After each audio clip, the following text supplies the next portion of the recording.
It all started with a taped message we received from Susan's left-leaning brother, Douglas. The tape warned of a conspiracy hatched by none other than Karl Rove in the American Crossroads group. Neuroscience research was showing chemical differences in how conservative and liberal brains processed information. Crossroads had developed a chemical compound, codenamed Kool-Aid, that could be added to drinking water. The adulterated water obliterated the liberal mindset, transforming it into a Galt's Gulch of capitalism. Doug was urging the agency to stop the plot at all costs. He discovered the first test city targeted for the transformation was Geneva, that liberal bastion of Swiss neutrality. Susan and I left for Geneva post-haste.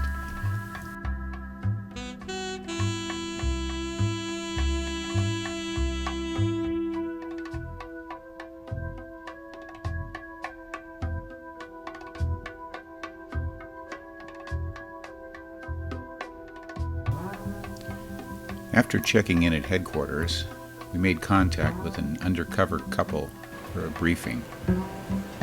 What they told us was chilling. The Kool-Aid had been drunk. The couple thought it best if Susan and I remained undercover. Posing as American tourists, we could try to discover the Swiss operatives and find the source of the chemicals.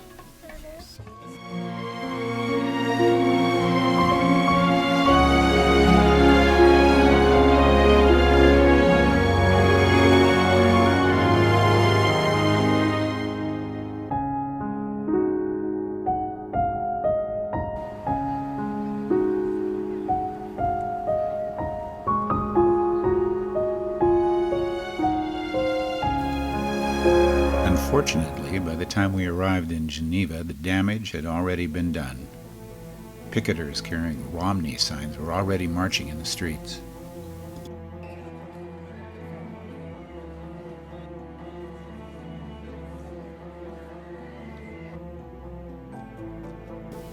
All was not lost.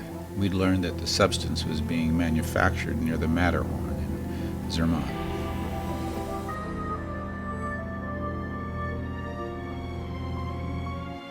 We booked passage for Zermatt and waited for our transportation to arrive.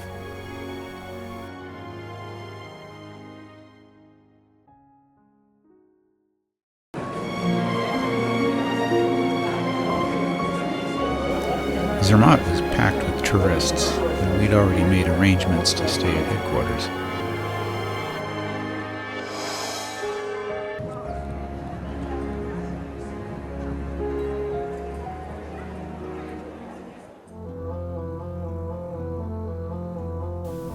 We could watch activity on the Matterhorn prior to heading up to the glacier.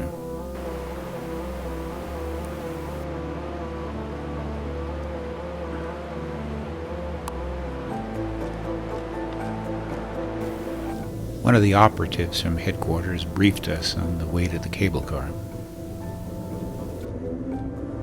And then you're crossing the mountain, you're going to Groneberg, and then from Groneberg down to Furi, up to Schwarze, the Schwarze up at the Glacier, and then you can go over to Italy.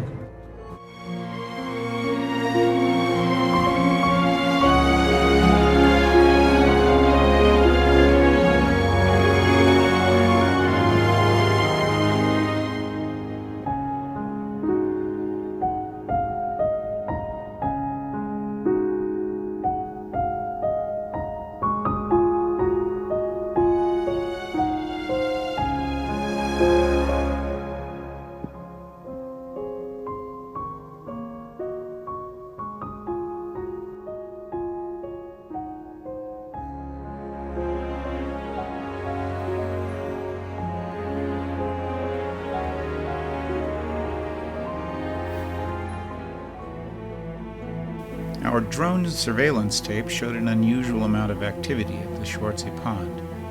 We decided to investigate.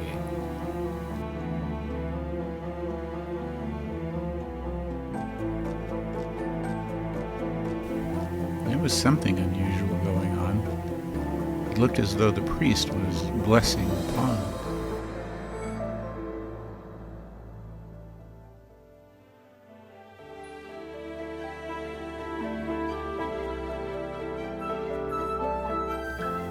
Soon it became clear that what was going on was wetting. As the procession passed by, Susan and I snuck down to the pond and sampled the water. There were no contaminants.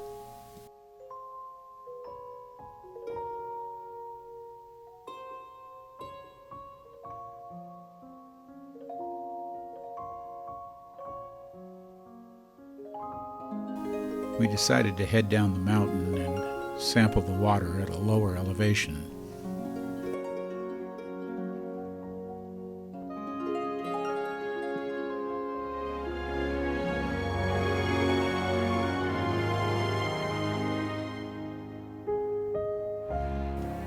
Crystal clear, still nothing.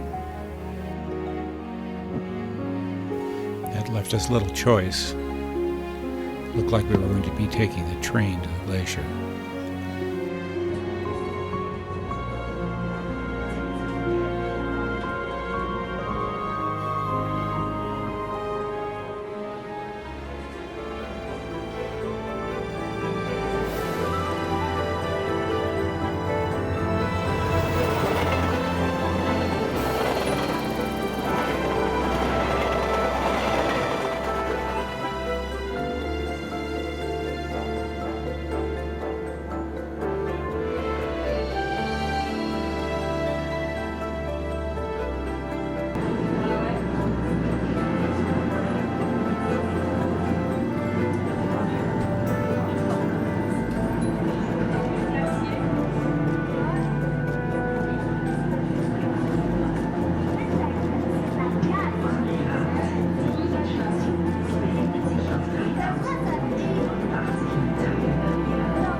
A quick test of the glacier ice revealed it had a different chemical composition than the road's Kool-Aid.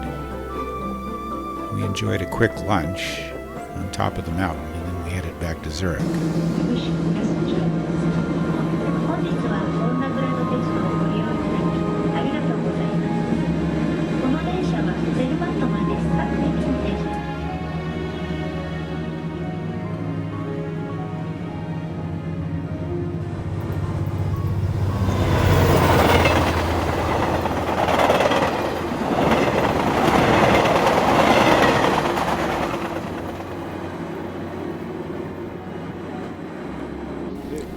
I'm not sure why, but on the way back we decided to sample the Zurich aquifer. Voila! Somewhere in the mountain the chemicals were being added to the water, but strangely, the active ingredients were not yet active.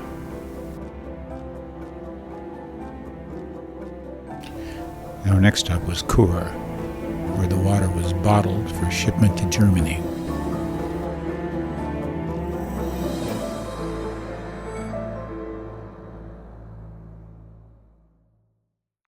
Now we had a sample of the unactivated water. Our next task was to figure out how it was being delivered to Swiss citizens. Information suggested the water was being processed and bottled in Chur.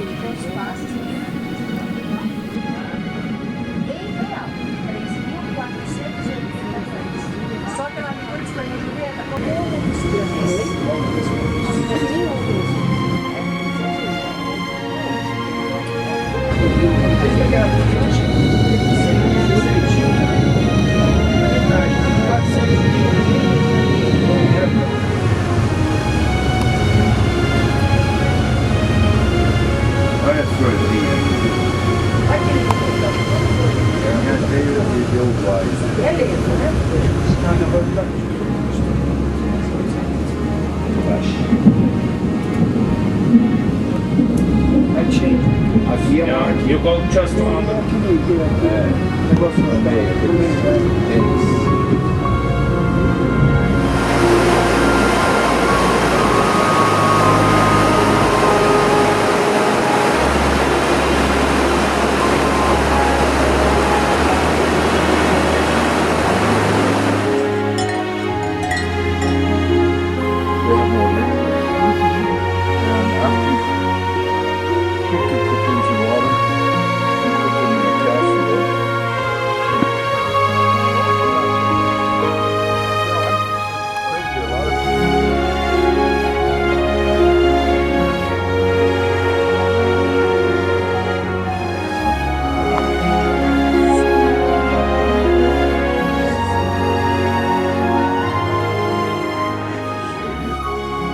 Special Agent Doug Nelson had blown the whistle on Rove in the first place.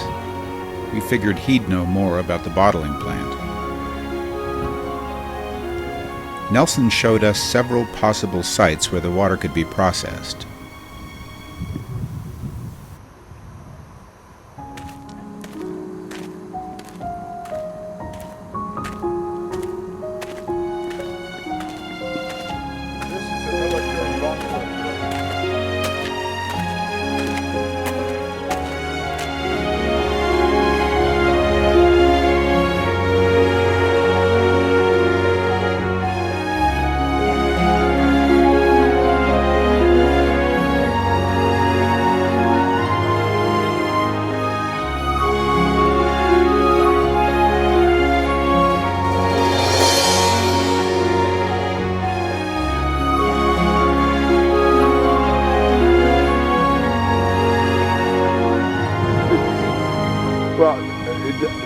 They know the others are too, but it's automatic. They always say that first. The like German, the German, or the Italian, even though they're all Swiss. They're Swiss. Yeah. And are you the American? Oh yeah, sure. And like I told and you. Edie is what? Yeah, she's the. She's the Swiss. No, they know her. She's the Swiss that married I told you Hannah, Edie's sister, because her father, Edie's father went to America for all this years. When he came back, they were calling him the American. And Anna had never been to America, and in school they said the small American. Doug went on to explain how important it was for him as an American to represent the liberal mindset to his Swiss neighbors. He felt it was essential we find a way to stop Rove and his henchmen. I don't buy those things. Look, in our garden, I put nothing on except on the cabbage. Because on the cabbage, I didn't put something on it before. It's not a strong thing. It's not. After the church, next village is Chaminade. From the church, that's another.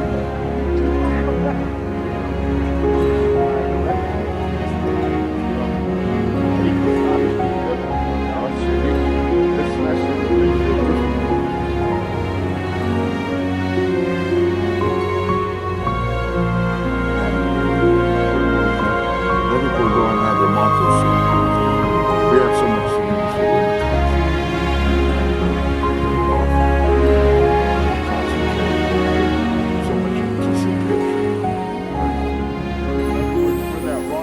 Finally, Nelson showed us the old dairy building, where the water was being pumped to nearby Germany. We decided to drive across the border.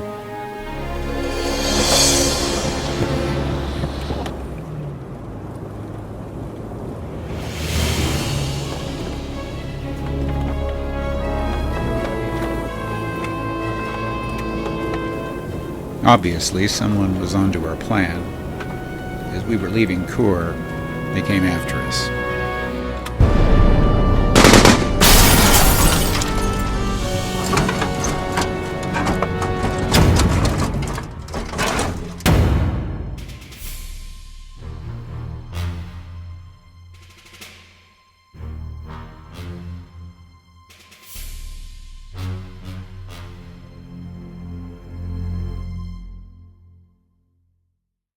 Fortunately, no one was seriously injured in the attack at Churs. Our next best bet for a large body of drinking water was Lake Constance near Lindau, Germany. The lake was clearly free of contaminants on the German side, so we set off for Austria. Doug's wife and her friend Uma had a theory that the Kool-Aid was never intended for the drinking water, but Susan, Doug, and I were skeptical. Edie and Uma reasoned that it was Oktoberfest in Munich. No one drank water during Oktoberfest. It was an interesting theory, but I don't think the rest of us believed it.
Be careful if they're closed. That's what you check. Oh, maybe eat now. See if they close at 2 o'clock. Oh, you're right.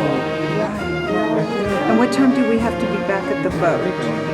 It leaves at 3. We have to leave at 3 something. Oh. So if we do something now, we could walk, and then we take the boat at 3 o'clock. They have a school day open. Okay. You can go later.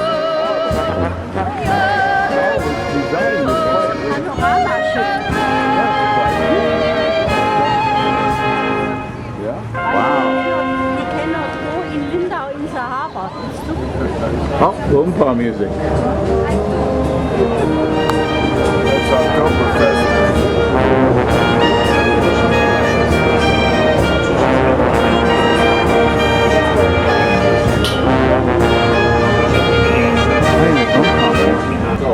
Okay. You see a red dot? I see a red light. Oh, super. That's a super.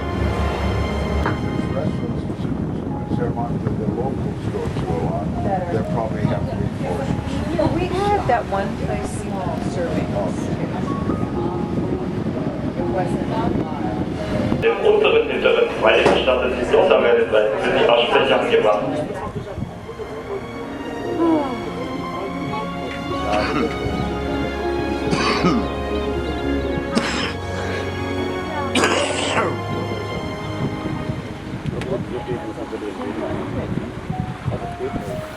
We found nothing in Austria. That afternoon, when we returned to Lindau, we decided to call it a day and have a drink at a local bar.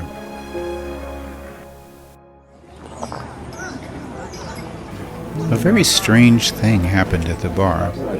Doug was enjoying a beer or two. His conversation started off in a liberal vein, but as the evening wore on, it became more and more conservative. By the end of the evening, it became obvious that Edie and Uma were right. One should know where they are and what they're drinking. All at once, it became crystal clear. Rose men had doctored the water used to make the beer. The alcohol activated the Kool-Aid. Doug was gone. Yeah, just one sec. Why is it blurry, honey? Maybe because it's dark out there. You might want to clean your lens. Go ahead, Doug. I got it on here. Will it record sound? Yeah, we got it. Roll. You're rolling. There we go. Okay. David, this is just an update from the president of the conservative think tank, which happens to be located in Switzerland, and which is a neutral country, therefore it gives us a certain legitimacy in terms of its neutrality, in terms of thought. Even though it's underfunded and understaffed, we're fighting a valiant effort to expose the realities of life as they are. Just one second. To ponder the problems of life and mankind and the weaknesses of the human flesh. We're doing everything we can to resolve these problems, bro. And in the meantime, we've been fortunate enough to have my dear sister and my dear brother-in-law be with us for roughly 1 week now, which has given me a chance to get away from thinking about politics, with the exception of when I've had a few late night evenings with Bill, which I enjoyed. And now I have to go back to work, but in the meantime, to have another beer and to think of you and hope that in the near future, you and your lovely wife will join me in my process to establishing what should be the reality for all people. Good night. You're truly Douglas, President of the Conservative Think Tank.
To ponder the problems of life and mankind and the weaknesses of the human flesh.